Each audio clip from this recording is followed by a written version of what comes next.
Now, our guy Aiden reached out to us.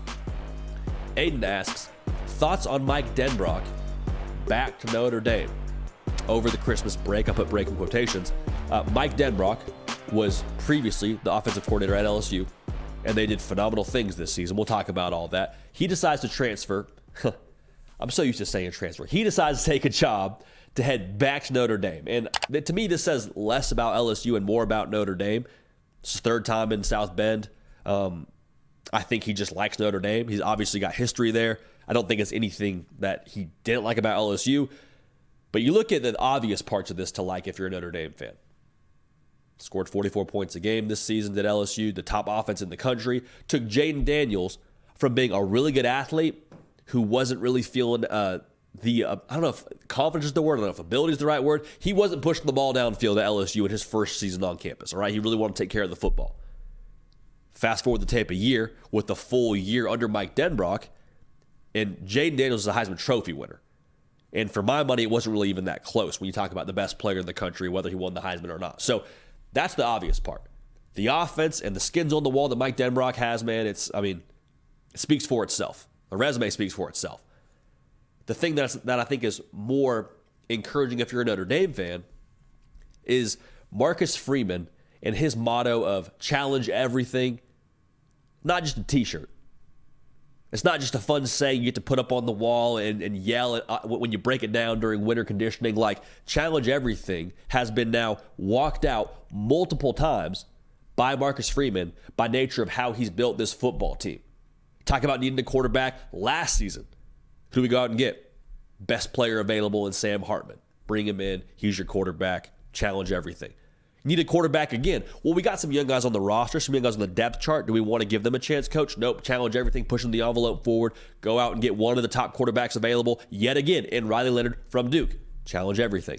Then they say we need an offensive coordinator. Goes out and gets Mike Denbrock, who was running the top offense in the country last season. Like I just said, allowed Jaden Daniels to become the Heisman Trophy winner after a full year under his tutelage. Challenge everything. From a Notre Dame fan, I'm encouraged. I have a coach that is not just settling for 9-3, not just happy to win 10 games and chalk it up to making a New Year's Six bowl. Like, he understands that the college football playoff is expanding. He understands that Notre Dame is going to be in that conversation, I would imagine, nearly every single year. He is building his football team and challenging everything that they do internally to provide the best product on the field. There's no settling. There is no let's see how this work out. It is how big can we swing and then connecting. I'm not saying he does it all the time, but I am saying from what we've seen them swing big and connect on, I would be really fired up from a fan in South Bend today. So Mike Denbrock, Notre Dame. Again, I don't think it's a lot about LSU, but I think it is a pretty good indicator of how Marcus Freeman is approaching his responsibility as the head coach, as the CEO of Notre Dame football. Prize Picks, I told y'all, they've been tremendous partners for us throughout the entirety of this season. We love Prize Picks, daily fantasy, easy to use, it's safe, easy withdrawals. If you want to enhance the viewing experience a little bit, maybe your team didn't make a bowl game, it's all good, there's next year. Maybe your team already played their bowl game, and you say, I want to kind of have a little more stake in the game, if you will, when it comes to watching these games. Got you covered. Got a few squares I like here. We're going to put it into the form of a flex play. Now, again, full disclaimer, fade us. Fade us. We've been bad. We've been ice cold. So if you want to fade us, go for it. But I would also say if you want to kind of lock arms, get in the foxhole with us here, got a flex play we like for some of these bowl games here. This is not our playoff picks, but it is for some games coming up here in the very near future. Really quickly, though, redeem code JD, 100% deposit match, up to $100. It's a nice deal. So get after that, redeem code JD, and also helps the show. So shout out to y'all for helping the show. First square I like, Devin Brown. His pass yard number is 224 yards against Missouri. I love Devin Brown.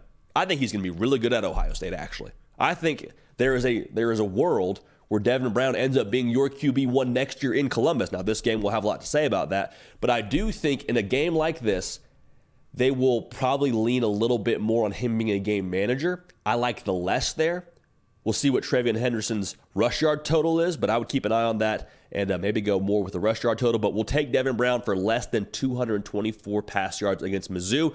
Now, Jackson Dart, his pass yard total is 200.5 yards. Playing Penn State. Penn State, decent defense. Decent is kind of a tongue-in-cheek way to say it. Really good defense. I think that they'll rely on the running game. I think it'll be a little bit more of dink and dunk kind of approach for him.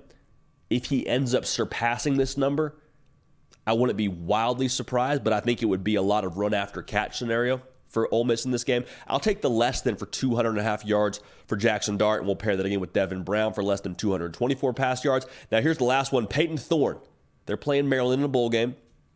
His pass yard number, 166.5 passing yards. I will also take the less there. No shade at Peyton Thorne.